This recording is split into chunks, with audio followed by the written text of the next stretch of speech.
On November 22, 1999, the Pinole Police Department in San Francisco, California received an emergency call. The caller was Raymond Wong, a 28-year-old Chinese-American man who reported his girlfriend missing with deep concern. The missing person was Alice Sin, who was not only his live-in girlfriend, but also the mother of their child, not yet a year old. According to Raymond's statement, Alice had followed her usual routine the day before and driven the family's Toyota to the community college for classes. However, she had not returned home since then. This devastating news was made even more heartbreaking as Thanksgiving, a time of joyful family reunions, was just 2 days away. Immediately after receiving the report, the police launched an investigation. They interviewed Alice's parents and close friends, but no one knew her whereabouts. Notably, a friend shared that Alice deeply loved her son. With the child's first birthday just days away, it was inconceivable that Alice would miss this important occasion unless something unfortunate had happened. The concern intensified further when Alice's parents revealed that she was 4 months pregnant. While the police were actively posting missing person flyers around the neighborhoods, a crucial lead emerged on November 24th. They discovered that on November 21st, the day Alice went missing, she had stopped by a bakery in the local shopping mall to order a birthday cake for her son. Without delay, the police rushed to the shopping mall and quickly located Alice's Toyota still parked in the lot. They thoroughly inspected the vehicle and reviewed the surveillance footage in the area, but did not find anything suspicious. The police suspected that Alice had encountered trouble and did not rule out the possibility of abduction. Therefore, they decided to interview Raymond, Alice's boyfriend, to gather more information. When the police arrived at Raymond's apartment and rang the doorbell, they were confronted with an unexpected scene. The person who answered the door was a Chinese woman named Jessica Tang, and it was noteworthy that she was displaying intimate gestures with Raymond inside the apartment. This raised the investigators' suspicions. How could Raymond already be living with another woman just 3 days after Alice's disappearance? However, when questioned by the police, Raymond was quite forthright. He did not evade the inquiries and proactively disclosed the complex relationship between the three of them. According to him, Jessica was also his girlfriend, and Alice was fully aware of this. This information further perplexed the investigators and compelled them to delve deeper. The story became even more unbelievable when Raymond admitted to maintaining a long-term polyamorous relationship with both women. He claimed that Alice and Jessica were not only aware of each other's existence, but also accepted this three-way relationship, living together harmoniously. Even more shocking was the revelation that both women had borne children for Raymond, with Jessica's newborn daughter. The entire story sounded so irrational and unbelievable, but Raymond recounted it in a remarkably calm manner. According to him, this was a mutually fulfilling, multifaceted relationship where both women devoted their love to him and the three of them coexisted in harmony. Raymond also explained that after Alice's disappearance, Jessica had proactively come to console him and help care for Alice's son. However, with their professional intuition, the investigators sensed that behind this seemingly idyllic facade lay a much more complex story. A thorough search of the apartment revealed suspicious findings. In the garage, they found a trash bag containing Alice's clothes, while her entire wardrobe in the bedroom had been cleared out. These details further strengthened the police's suspicion that Raymond was intentionally concealing something about Alice's disappearance. Faced with this situation, the police in charge proposed using a lie detector test, and to their surprise, Raymond immediately agreed. However, the test results showed that he was unable to pass it. Nevertheless, the investigators understood that the lie detector was only a supporting tool in the investigation and could not be used as the sole basis for arresting a suspect. They still needed more concrete and substantial evidence. As time passed, a fateful morning arrived on January 24, 2000. In the desolate desert east of the city of Reno, Nevada, 2 mining workers were conducting their routine patrol. As they approached the edge of the desert, they were suddenly gripped by a horrifying sight. A ghastly object partially emerged from the sand. Upon closer inspection, they realized it was a decomposed human body. Overwhelmed by the macabre discovery, the two workers immediately reported it to the police. Upon receiving the report, the police quickly arrived at the scene to investigate and collect evidence. The harsh desert environment had caused severe deterioration of the body. While it was still possible to determine that the victim was female, the face was no longer recognizable. The body was in a truly disturbing state. The scalp was missing, the entire body was severely damaged, and the right breast and a large portion of the abdomen, including the uterus and bladder, had been removed. If this was the work of a human, the level of cruelty was almost unimaginable. However, the autopsy also revealed signs that the body had been attacked by animals. There were clear bite and claw marks.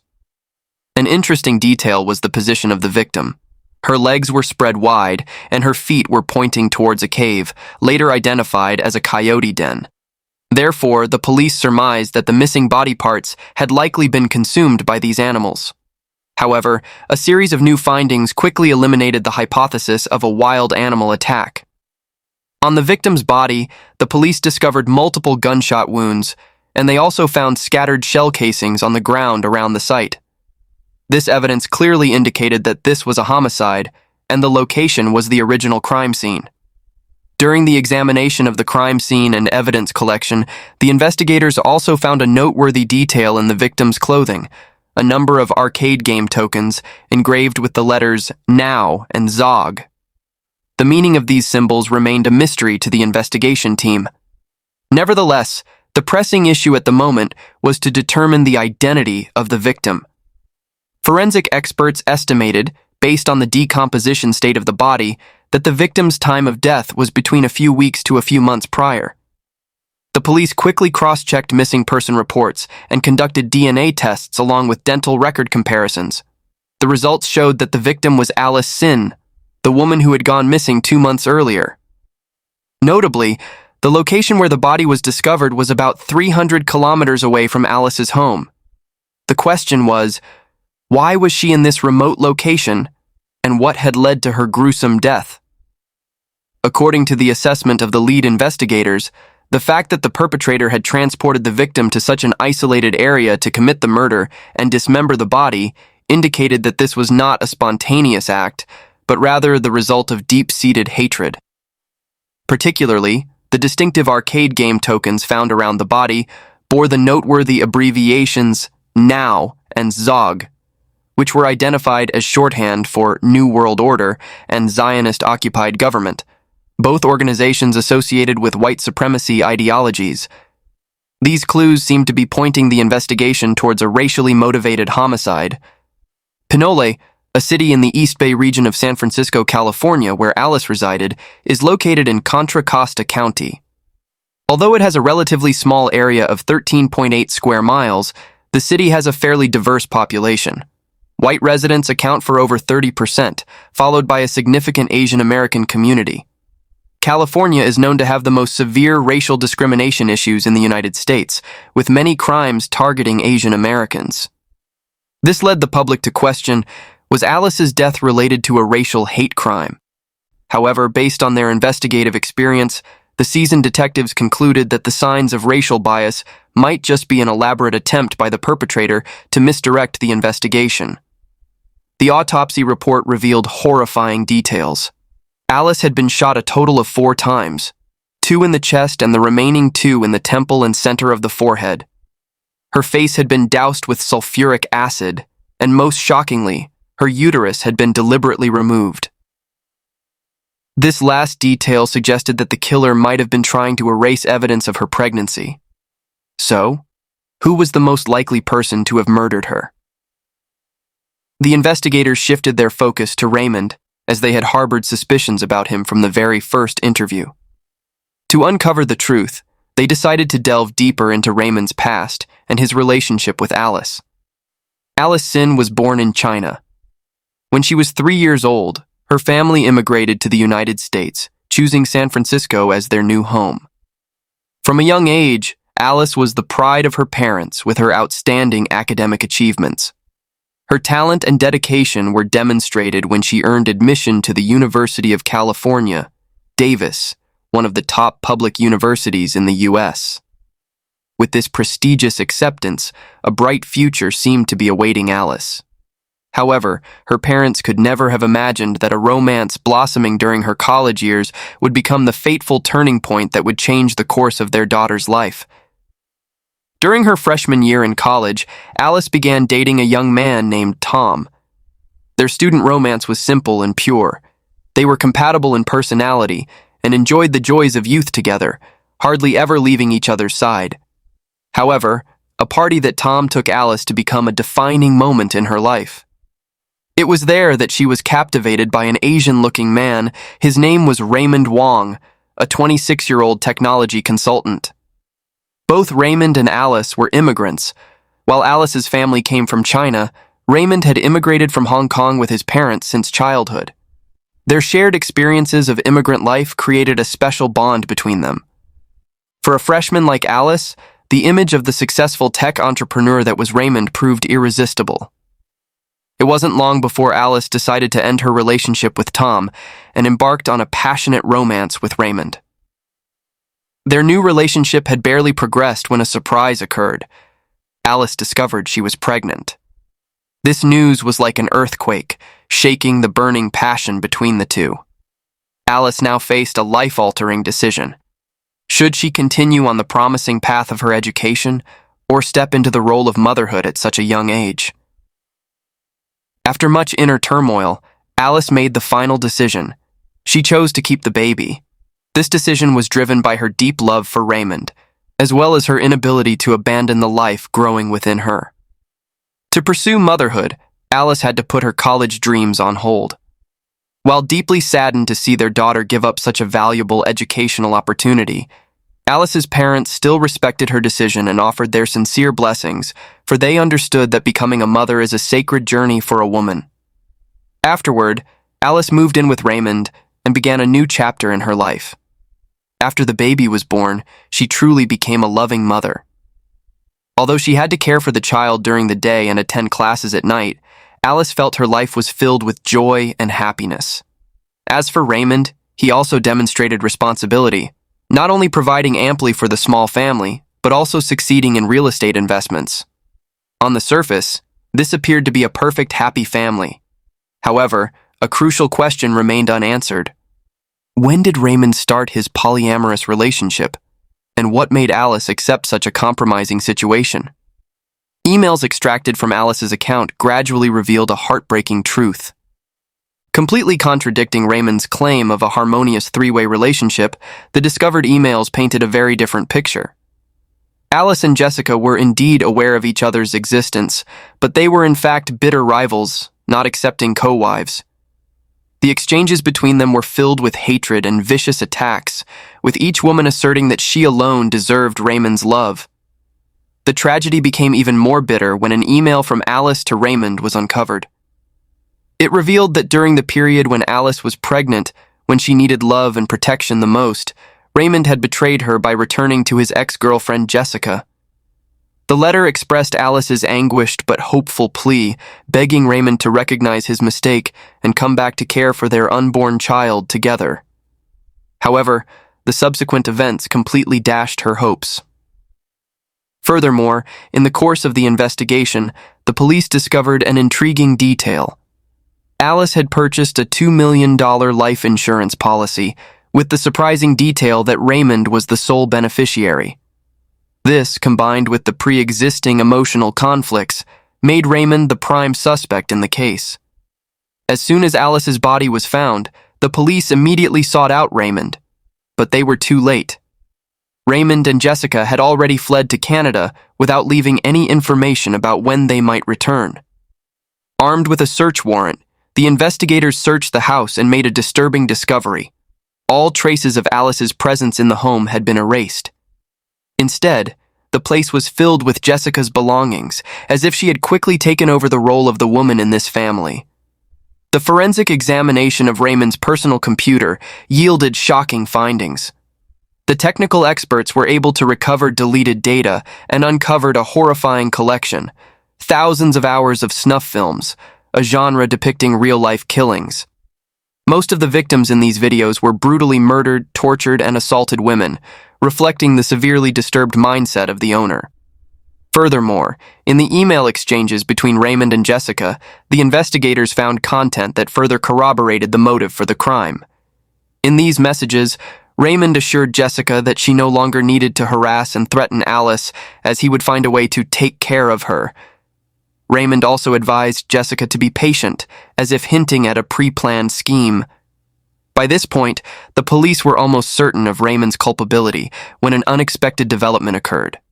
The media outlets in San Francisco had received an email from the Aryan Brotherhood, a notorious criminal organization in the U.S. that adheres to white supremacist ideology. In the video, they claimed responsibility for Alice's murder. Initially, this information took the investigation team by surprise and caused confusion. However, with their keen professional instincts, they quickly recognized something unusual about this statement. Technical experts were mobilized to trace the origin of the suspicious email. The results they obtained further reinforced the investigators' doubts. Through technical analysis, the police traced the IP address of the email to an internet cafe in Calgary, Canada, the very location where Raymond and Jessica had fled to. These coincidences were clearly not random. The police immediately collaborated with local authorities to investigate and quickly confirmed that Raymond had indeed visited this internet cafe. However, this alone was still not enough evidence to conclusively implicate him in the murder. The story took a new turn when Raymond and Jessica unexpectedly returned to the U.S. The police immediately brought Raymond in for questioning. The two had just registered their marriage in Calgary and returned with a joyful mood, as if unconcerned about Alice's death. During the interrogation, Raymond continued to vehemently deny all accusations of murdering Alice. When confronted about the incriminating emails discussing plans to kill her, he claimed that these were just words to appease Jessica's state of mind. Raymond's stubborn and evasive attitude deeply frustrated the investigators. However, what truly left them powerless was the fact that despite having many circumstantial evidence, they still could not find the final piece to complete the puzzle of Raymond's criminal acts. The question was, when would they find the crucial witness or physical evidence to bring the perpetrator to justice? In the course of the investigation and evidence collection, the police discovered that Raymond's personal computer contained illegal content related to minors. In 2002, although they could not charge him for Alice's murder, they were able to bring him to trial for possession of this material. Raymond did not resist the accusation and received a 2-year prison sentence. After serving his sentence, Raymond continued to live a free life, seemingly unfazed by the past, while the mystery of Alice's murder remained unsolved. However, in 2009, a lapse in judgment landed him back in legal trouble. Raymond had forgotten an important requirement of U.S. law. As a convicted sex offender, he was obligated to perform an annual registration with the authorities. Instead of showing remorse for this violation of the law, Raymond remained defiant. After posting a $100,000 bail to be released, he immediately sought to flee. Soon after, he escaped to China and hid there for 3.5 years to evade the pursuit of the law. During this time, although the police exhausted all investigative measures, they could not find any trace of Raymond, as if he had completely vanished into thin air. Just as the investigators were about to accept that the case would become one of the unsolvable files, an unexpected turning point occurred, and ironically, they had to thank Raymond's own carelessness for this. On December 19, 2011, the lead investigator on Alice's case at the Pinole Police Department received a call from the FBI. They said that Raymond had been detained at San Francisco International Airport for using a fake passport to enter the country. This news nearly caused the officer to jump out of his seat in excitement, and he immediately informed the FBI that he would be there right away. The reason Raymond dared to return to the U.S. was to visit his ailing father. Aware that entering with his real identity was impossible, he hatched an audacious plan to impersonate an international intelligence agent. He even directly contacted the CIA and FBI in Beijing to add credibility to his charade. But unbeknownst to him, his deceptive scheme was detected, and he was apprehended as soon as he was going through the immigration procedures. With a mix of anticipation and tension, The investigators recognized this as a golden opportunity to bring Raymond to justice. They understood that if they failed to find decisive evidence this time, Raymond would once again escape the clutches of the law. With limited time on their hands, the pressure weighed heavily on the investigation team. Could they seize this rare chance? Without delay, the police launched a renewed investigation plan. They focused on a key figure, Jessica Tang, the woman who might hold the secrets of the case. The lead investigator acknowledged that this was the greatest challenge in his career. How could they convince Jessica to reveal the truth after 12 years of silence about Alice's death? Especially when time had erased many traces and memories might have faded. In the initial interrogations, while clearly exhibiting signs of stress, Jessica remained silent. She appeared quite confident, realizing that the police still did not have the decisive evidence, and tried to evade by asserting that she had long since cut off all ties with Raymond and did not want to be involved in his troubles. However, the persistent interrogation tactics of the police gradually proved effective. After days of continuous meetings and psychological pressure, they made Jessica reconsider her own situation. The investigators skillfully pointed out a terrifying reality. As the only person who knew the truth about the old case, Jessica herself could become Raymond's next victim, as he might kill her to cover up the evidence. In this predicament, cooperating with the police was the only way to ensure her own safety. Jessica could no longer keep this horrific secret any longer.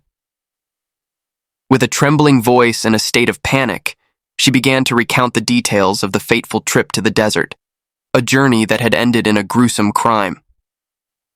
Everything started on November 21st, 1999. Raymond had driven Jessica and Alice to the remote desert area of Churchill County, Nevada. Raymond had devised an ingenious plan. He made Alice believe that the purpose of the trip was to kill Jessica. But this was merely a well-orchestrated act. In reality, the one Raymond targeted was Alice herself. Only Raymond and Jessica knew the truth about this malicious scheme, while Alice was completely unaware that she was heading towards her own demise. Jessica recounted that she was sitting in the back seat, witnessing the intense argument between Raymond and Alice throughout the journey. When the car reached an isolated location, far from the main road and the park, Raymond asked Jessica to remain in the vehicle while he and Alice got out to continue their dispute. Just a few minutes later, the tranquility of the desert was shattered by the sound of gunshots, and Jessica witnessed Alice collapsing. But the tragedy did not end there. Raymond returned to the car, dragged Jessica out, and coerced her into becoming an accomplice by shoving the gun into her hand, ordering, "You have to do it too." Faced with this dilemma of no escape, Jessica understood that if she did not comply, she could be the next victim. In a state of panic and sheer terror, she turned away and tremblingly pulled the trigger. Raymond instructed Jessica to return to the car first, while he stayed behind alone with Alice's body. What happened next was a horrific scene as Raymond carried out depraved and brutal acts of mutilation on the victim.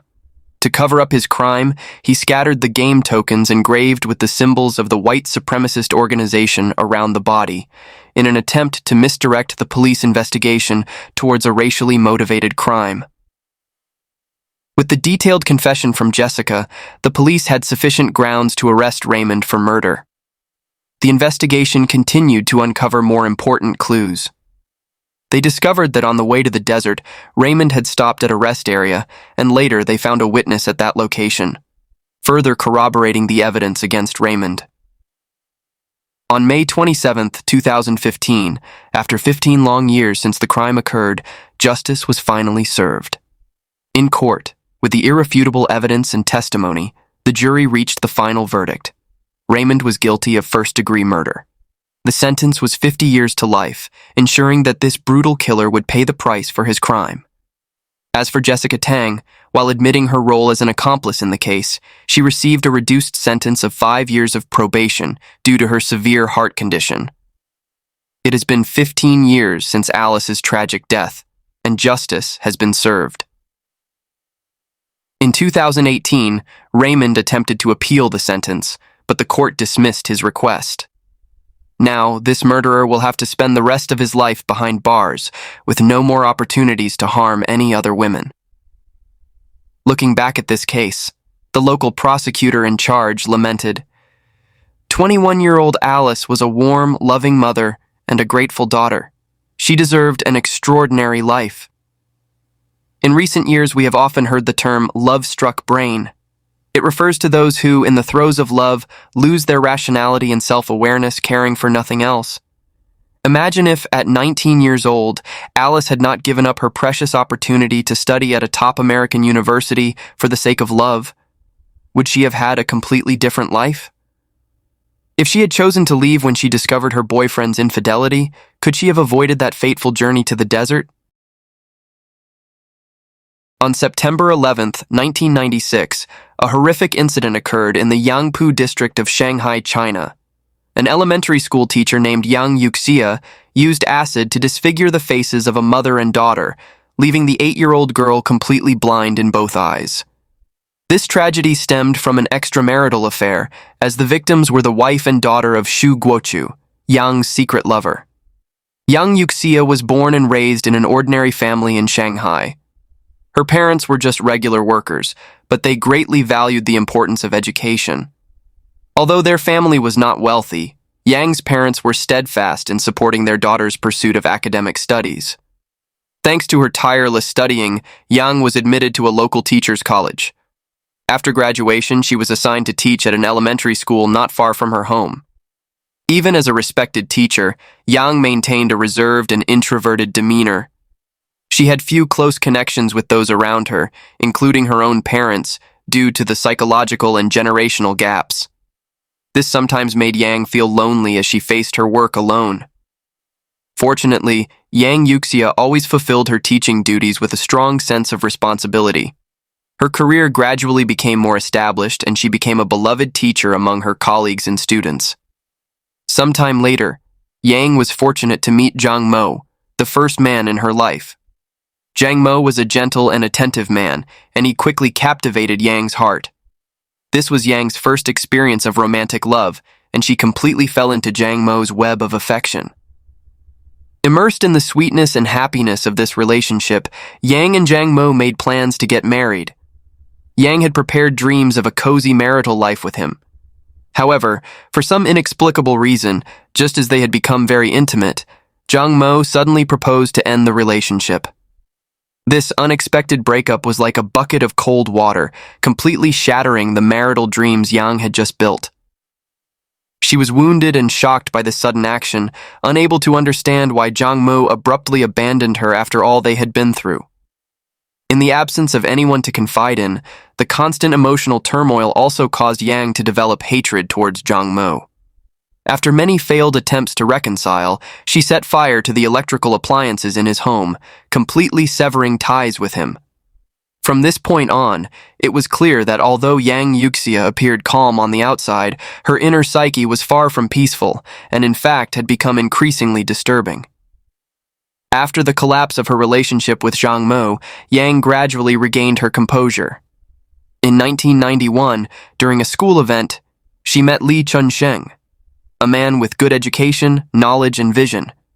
In the course of their conversation, Yang quickly became captivated by Li's polite and courteous manner of speaking. After multiple contacts, Li also developed feelings for Yang. Soon after, they decided to get married. However, married life was not as sweet as Yang had imagined. They often argued over trivial matters in their daily life. These conflicts did not change even after Yang gave birth to a child. Both of her relationships had not turned out as she had hoped, leaving Yang frequently discontented but powerless to do anything. Unexpectedly, in January 1996, Yang accidentally encountered her old neighbor, Xu Guochu. Xu was nearly 40 years old, but still had a quite handsome appearance. Although Xu was already married, when faced with Yang's refined demeanor and gentle words, he found it difficult to suppress his excitement and often hinted at an ambiguous relationship with her. After learning that Yang's marriage was unhappy, Xu felt he had a chance, and later even invited Yang to go out with him. During a dance session, both of them were drunk, and in their intoxicated state of amorous passion, Xu took Yang back to his home. At that time, Shu's wife Gu Xiaoping and daughter Shu Lijun were visiting the paternal grandparents. The man and woman took advantage of this opportunity to cross the line and develop a secret romantic relationship. Shu Guochu was a mature and stable man. He could empathize and be tolerant of Yang's stubbornness. Shu's courteous and refined behavior revived Yang's long-suppressed heart. Compared to the cold and distant attitude of her husband Li, Yang felt that Shu truly understood and cared for her. Gradually, she became immersed in this illicit relationship and realized that she had fallen in love with Shu. Therefore, Yang intended to divorce her husband in order to live with Shu. In her mind, when Shu heard of this intention, he would surely be overjoyed, as he had always shown such deep infatuation whenever they met. However, the unexpected happened. After Yang expressed her desire to divorce, Shu turned pale and refused her request. It was clear that Shu was not ready to abandon his current family and live with Yang as she wished. For Shu, although he no longer had much affection for his wife, they had lived together for many years, and even if they were not lovers, they were still family. He could not easily sever those ties. Moreover, his 8-year-old daughter Lijun was very pitiful, and he absolutely could not abandon her. Additionally, in the past few months of interacting with Yang, he had heard her express extreme and malicious discontent towards her former lover and husband on multiple occasions, making Shu realize that Yang was not as gentle and refined as she appeared on the surface. This made him want to end this inappropriate relationship as soon as possible. After Yang shared her intention to live with Shu, he showed great hesitation and refused her proposal. This made her realize that Shu was only lusting after the pleasure of the illicit relationship with her and did not truly love her or want a long-term commitment. These successive emotional wounds further heightened Yang's mental state of tension. Her hatred gradually intensified. Finally, on August 8th, Shu officially declared the end of his relationship with Yang. He even offered 5,000 yuan as compensation for her. This triggered a furious outburst from Yang. She threatened that she would not let Shu's family live in peace. In the tense atmosphere, they parted ways in discord. After Shu officially ended the relationship with Yang, the two began to argue constantly, even escalating the conflict to the police station and Shu's home. On September 5th, 1996, Yang went to Shu's home and used glass to shatter the window, hoping to create conflict between Shu and his wife. However, the unexpected happened. Shu had already confessed his affair to his wife and been forgiven. When Shu's wife Xiaoping saw Yang's frantic behavior, she did not get into a loud argument, but simply pulled the curtains, ignoring Yang's provocation. To stop Yang's harassment, Shu even reported the incident to the party branch at the school where she worked, hoping they could intervene and persuade Yang to desist. However, this action of Shu only further angered Yang. When summoned to the school to talk, Yang realized that her private matter had been known to the school leadership and her colleagues. She mechanically answered the questions, but internally, Yang's rationality was gradually unraveling. Shu later regretted saying, "Yang Yuxia was a bomb, and I was the fuse." In fact, the fuse had started hissing from that day. On September 9th, 1996, Yang used the pretext of unblocking a toilet to obtain 500 milliliters of 95% concentrated sulfuric acid from a student's parents. This parent had suggested that Yang could use something else to unblock the toilet, but she insisted on using sulfuric acid. She later divided this acid into 2 portions. September 10th was Teacher's Day, which also happened to be Yang Yuxia's birthday. Normally, this would be a joyful day for an elementary school teacher like Yang. In the afternoon, Yang brought home a bottle of sulfuric acid and a stack of greeting cards. Together with her husband Li Chunsheng and daughter, Yang read the thank you messages and blessings that the students had written for her. In the evening, Yang took her daughter and other teachers to go out and have dinner. Surprisingly, Li Chunsheng also showed an unusually gentle side, telling her to come home early so he could cook longevity noodles for her. However, these considerate actions were unable to appease the anger and desire for revenge smoldering within Yang. She had been too deeply wounded by the previous betrayals. Yang knew that Shu loved his daughter the most, so she would make him suffer for the rest of his life. She had even written a suicide note in advance to send to her husband Li Chunsheng. "I cannot forgive myself. I must take revenge. I must regain justice from the lecherous beast who deceived and toyed with my feelings, causing him to be tormented by conscience and morality for the rest of his life. I now deeply regret, why didn't I handle our marital relationship well from the beginning? Why couldn't I be more tolerant and understanding of each other? Please don't let our child come when I'm on trial. She is still young. She won't be able to bear it." On the morning of September 11th, Yang went to Shu Lijun School, Yangpu District No. 1 elementary school in Shanghai. She lied to the school that Shu's father had asked to pick up the child, successfully luring Shu Lijun out of the school and taking her to a deserted construction site she had scouted beforehand. "There," Yang said in a chilling tone, "let me wash your hair for you," and then poured a bottle of sulfuric acid from the child's head down. A few minutes later, Yang cycled to Shu's home and threw acid at his 36-year-old wife, Gu Xiaoping, then quickly fled the scene. During the attack on the mother and daughter, Yang's own hands were also burned by the acid. At 3 p.m. that day, after going to the hospital for bandaging, Yang was turned in to the authorities by her relatives. At this point, she still did not fully comprehend the extent of the suffering her actions would inflict on the lives of this mother and child for the rest of their days. Due to the direct contact with the highly concentrated sulfuric acid, Shu Lijun ran out to the street calling for help and was taken to the hospital. She suffered severe burns, blinding both her eyes, with her face, body, arms, and legs, and genitalia area burned over 21% of her total body surface area. Shu's mother, Gu Xiaoping, was burned on her face, upper arms, back, and knees by the high-concentration sulfuric acid, covering 7% of her total body area, with the upper and lower eyelids and corneas of both eyes also burned. On October 24, 1996, Yang Yuxia's acid attack case that had gripped the attention of Shanghai residents was finally tried at the Shanghai No. 2 Intermediate People's Court. When the victims were brought to the witness stand, the heart-wrenching cries of the child shook everyone present. "Why did you want to kill us? How could you be so cruel?" The entire courtroom erupted in furious shouts.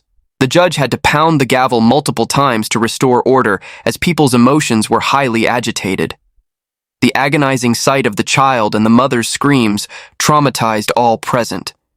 Even the reporters at the scene shared that their hands holding the cameras were trembling. The disfigured faces exposed through the trial and the horrific method of injury also drew public attention. After thorough investigation, the criminal charges were clear: intentional injury. When the trial began, Yang Yuxia, the woman who had been the talk of Shanghai for over a month, appeared before everyone. She was short, wearing a small floral blouse, and looked frail in black-framed glasses, almost unrecognizable as the cruel acid attacker. Legally, Yang Yuxia had surrendered herself, and she also had a young child. In fact, Yang Yuxia herself was aware of the cruelty of her own actions. She had prepared herself to face the death sentence. On the morning of December 10th, 1996, at 9:55 a.m., the Supreme People's Court of Shanghai rejected Yang Yuxia's appeal for causing injury to innocent victims through vicious means with severe consequences, upholding the death sentence to be carried out immediately. At 10:50 a.m., Yang Yuxia, wearing a red robe, was escorted to the execution ground. With a thunderous gunshot, she used her own life to end the consequences of this extramarital affair. Love is a beautiful emotion, but we need to keep a clear head instead of being completely immersed in romantic fantasies. Life offers countless possibilities and opportunities to explore, so don't let love be the sole destination of your life. And those are the two cases for today. Thank you all for watching, and I'll see you in the next video.